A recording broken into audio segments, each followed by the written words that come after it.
The day they drove me here, they told me it was for my own good, but all I heard was goodbye. My name is Beulah Ellis, 74, and the morning they said that lined the town wore autumn like a shawl. Gold light slid down the storefronts and across the hood of Daniel's SUV. Maple leaves turned lazy circles before settling on the windshield as if the season itself wanted to stall for me. The air smelled like wood smoke and damp apples, the kind of smell that makes your hands remember harvests. Daniel kept his eyes on the road and repeated that it was safer this way. He has always been the practical one. Crisp shirts, firm plans, the kind of man who believes a checklist can steady a heart.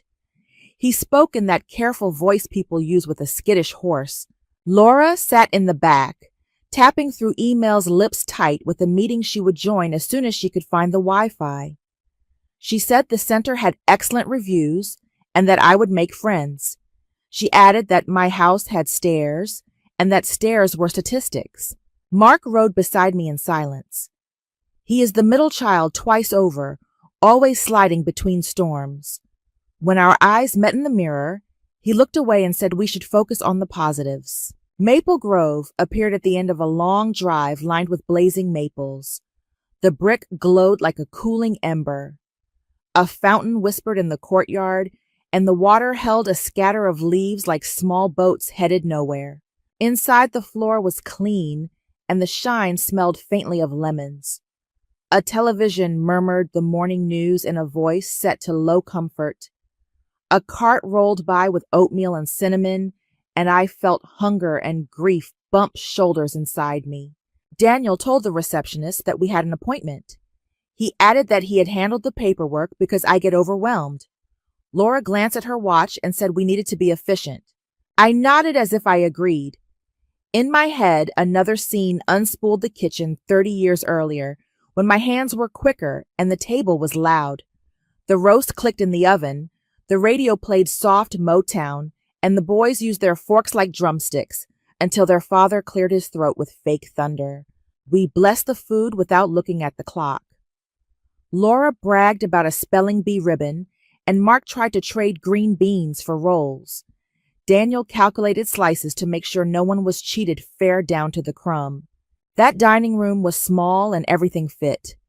The laughter, the tired feet, the stories about scraped knees, the promises we tossed across the plates like little boats that always reached shore. I can still feel the heat that rose when I opened the oven, and the joy of announcing that the pie had set. In the admission office, the clock ticked louder than any church bell. The director smiled and explained activities therapy and a calendar studded with cheerful nouns. I heard the words and also heard the slow zipper of something closing. Daniel said Mom loses track of time and repeats herself. He said it kindly like a headline he wished were not true. He looked at me as if the right look could make him less right. Laura pressed forms toward me and said it would help if I signed today. She said we were being proactive. She said she would stop by after work, maybe later this week. Mark touched my elbow and said this was temporary just until we sorted things out. He said my safety mattered. He sounded like he was reading from a card someone else had written. I asked if anyone had asked what I wanted. The director folded her hands and said everyone wants the same thing, to feel secure.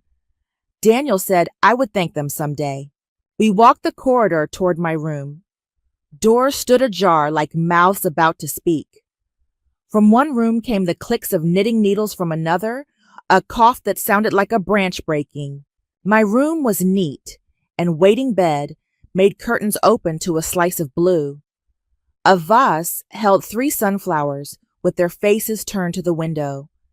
A new quilt sat folded like a promise that had not learned how heavy promises can be. Daniel put the suitcase on the chair and reminded me where the call button was. He said the move would be smoother if I did not try to pack more things. He said the house needed to be cleared before the end of the month. Laura placed a framed family photo on the dresser and adjusted it twice. She said I would be close to town, which would simplify visits. She said the staff was trained, which is a sentence you say when you do not want to think about tenderness. Mark set my sweater over the chair and stared at the pattern on the quilt.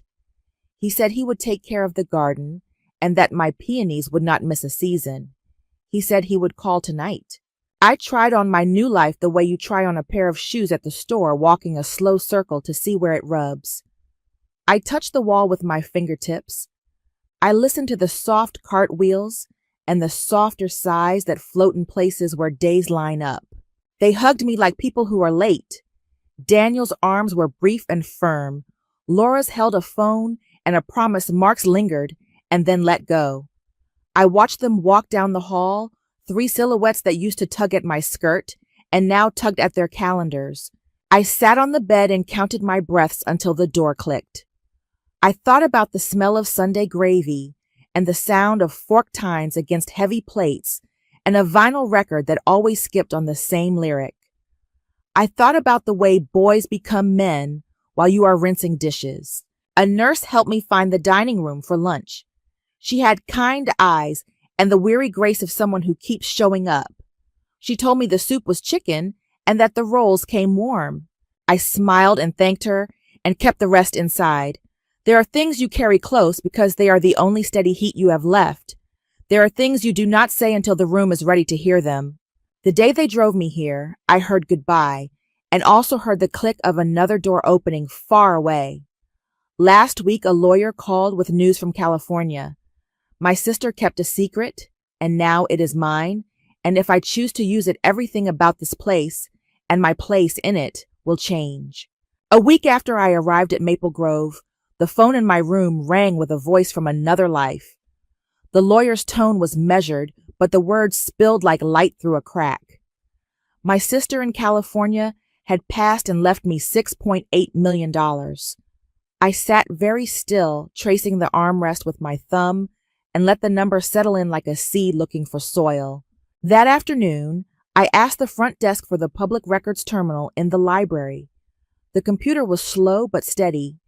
I searched property filings and corporate registrations for Maple Grove and its parent company. I wrote down names, addresses, and filing dates in a small spiral notebook I kept under a stack of crossword puzzles.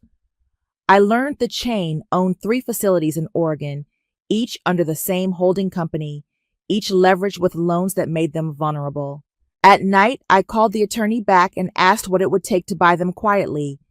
We spoke about trust shell entities and how to keep my name out of headlines until I was ready. His answers were precise, and I could almost hear him leaning closer when he realized I was not just a curious old woman, but a client with a plan. The days moved in their slow rhythm. Mrs. Powell, once a literature teacher, sat near the window with a stack of old essays she had saved.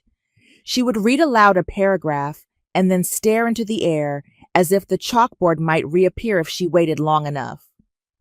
Across the hall, Mr. Harlan, a retired Navy sailor, told sea stories that smelled of salt and diesel. His hands shaped the air into waves and masts and storms that never touched the land. I listened more than I spoke. I kept notes on the worn carpets, the flicker in the fluorescent lights, the chairs in the common room with stuffing tired enough to sigh. I noticed which aides worked past their shifts and which ones vanished the moment the clock hit their hour. I counted how many residents had family visit more than once a month, and the tally was short. One Sunday, I stood at the edge of the courtyard and watched a family gather under a maple tree. A young boy chased leaves while his grandmother held his jacket like a tether. The parents poured coffee from a thermos and passed around muffins still warm. Their laughter carried across the grass, and something in me drew a straight line between that sound and the silence in my own room. That was the moment the plan set like concrete. Within a month, the trust had signed purchase agreements for Maple Grove and the 2 sister facilities. I walked the halls the next morning, knowing the floor beneath my feet was mine in a way no one here guessed. The first order I signed was for new lighting carpet and chairs built to last. The second was for a fresh coat of paint in colors that looked like dawn instead of dusk. The kitchen received upgraded equipment and a budget for fresh produce from local farms. The activity room got a piano tune for the first time in years. In the garden, I ordered benches placed under the trees and raised beds for vegetables. Then I wrote the new policy. Every resident would have the right to see their family at least once a week.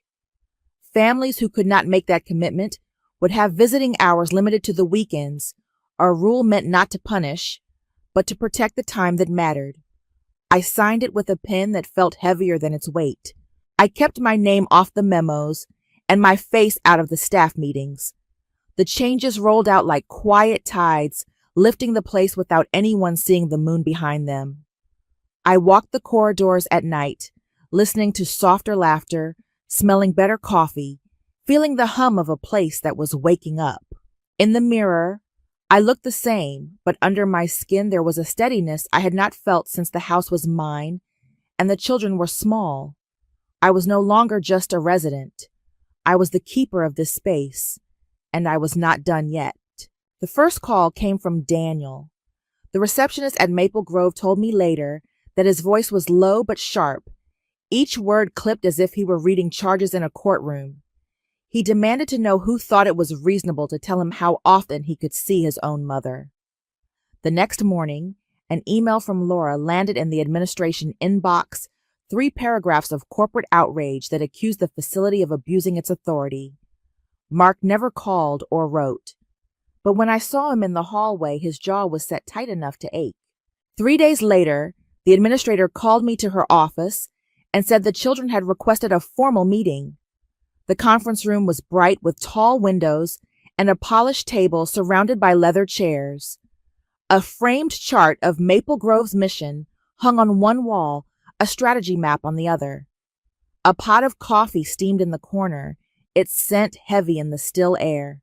Daniel arrived first suit-pressed tie, knotted in the same way since his college interviews. He set his briefcase down like he meant to open it as evidence. Laura came next in a blazer over travel clothes, phone in her hand, thumbs busy until she looked up and saw me. Mark slipped in last, hands in pockets, eyes scanning the room without landing anywhere. The administrator began to explain the new visiting policy, her voice, careful, her gaze moving from face to face. Daniel interrupted, saying this was an infringement on family rights. Laura followed her tone harder, asking who gave anyone the authority to decide when she could see her mother. Mark stayed silent, but his foot tapped under the table. I let them talk. Then I stepped through the door. The room shifted. The administrator moved aside. Daniel's mouth stopped mid-word. Laura's phone lowered until it rested in her lap. Mark's eyes finally landed, fixed on me. I walked to the head of the table and set down a folder. I told them that I was the chairwoman of Maple Grove and that the decision they were arguing about was mine. Silence held for a beat too long, the kind that shows how deep surprise can run. Daniel's brow furrowed as if trying to calculate the steps between what he thought he knew and what I had just said. Laura's eyes narrowed not in anger, but in a search for what she had missed. Mark's shoulders eased the smallest fraction. I explained that the rules were not meant to punish, but to protect the time we have left, that this place belonged to me now and the people in it deserved the kind of care that comes from more than routine visits on holidays. Daniel leaned back, his jaw working without sound. Laura blinked once, slowly. Mark's hands came out of his pockets and rested on the table. When no one spoke, I closed the folder, stood and walked toward the door. In the hallway, residents stood in clusters. Some had been waiting, their eyes bright with something unspoken. As I passed, a slow ripple of applause began, soft at first, then gathering strength until it filled the corridor. I kept walking, the sound following me like a tide. At first, the visits came like clockwork because they had to. Daniel appeared every Sunday with the pie from the bakery. I liked placing it on the table as if to prove he had been there. Laura began shifting her travel so she could stop in twice a week, sitting by the window with coffee and a voice that softened as the minutes passed. Mark arrived every Tuesday evening, quiet but steady, never missing a week. As the weeks turned into months, the edges of obligation wore away. Daniel stayed long enough to help serve supper in the dining hall. Laura started bringing flowers for the lounge and staying to help with trivia night. Mark began lingering after dark, sometimes walking me to the garden just to hear the crickets. They no longer checked the clock. Conversations wandered. Laughter found its way into the corners of the room. One Tuesday after the others had gone, Mark asked if we could sit in the lounge by the fish tank. The glow lit his face in soft gold. He told me he had stayed quiet during the conflict because his marriage was falling apart, and he was afraid that if he fought too hard for me, he would lose the last thing he thought he had left. He said he could not bear the thought of losing everything the way he believed I had. The words settled between us like a truth too late, but still worth knowing. I had believed their absence came from carelessness. Now I saw how fear can paralyze just as much as indifference. That knowledge did not erase the hurt, but it shifted something inside me. Late that summer, we found ourselves in the garden together, the four of us. The air was warm and scented with rosemary. Daniel poured lemonade into glasses while Laura set out slices of peach pie. Mark sat beside me on the bench, his shoulder against mine. We laughed at an old story and the sound felt whole. The sun dipped low, painting their faces in amber light. I thought about how the past cannot be undone. It sits where it is unchanged. But what we do with what remains is ours to choose. And I choose love for the time we have left.